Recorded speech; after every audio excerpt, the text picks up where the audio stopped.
Hello friends, Assalamu alaikum and welcome back to my channel once again. Today I'm here with another recipe of Christmas cake because Christmas is near.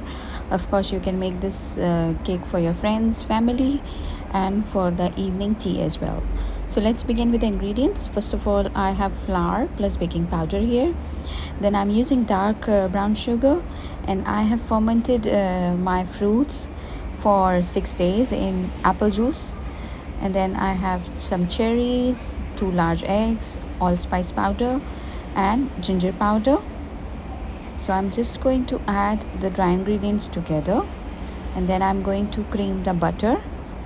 Okay,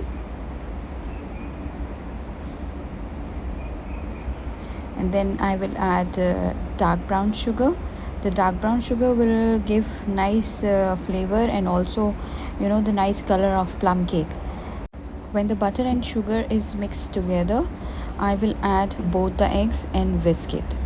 Okay, so it will take a form of nice buttercream, you will see in the end. For the fruits, I have fermented fruits for 6 days in apple juice, and when I see every day that the fruits has soaked up all the juice, so I have just keep adding on more. So approximately I have fermented 1.5 liter of juice. Now I'm just going to add the cherries, the fruits with the juice, and then I'm going to mix all the dry ingredients together.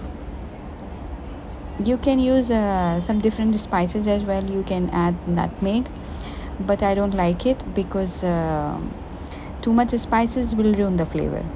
Okay, so we will keep it as it is. Now I'm just going to give a good mix of this,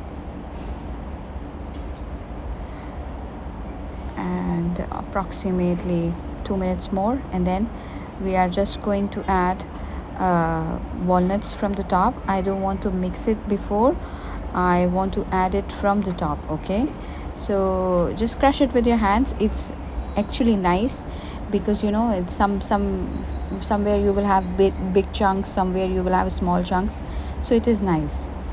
You can also do the chopping, but I like it this way only. Now I'm going to give it a good mix again, and then we will prepare our pan and we will bake it. Okay, almost done. Here it is. Yes, I have prepared here 3 16-centimeter rings, and I have divided the batter. Okay, this you can do as per your rings as well, and I have baked them for 2 hours on 150 degrees Celsius. You can see how beautifully they have baked, and I just topped it with the strawberry jam and some dry fruits on top, and that's it. See the beautiful results. And honestly speaking, I did not soak them up in the sugar syrup, but everybody liked it the way it was. In my husband's office, everybody loved the cake. So please don't forget to like and subscribe the channel. Until next video, ciao, bye.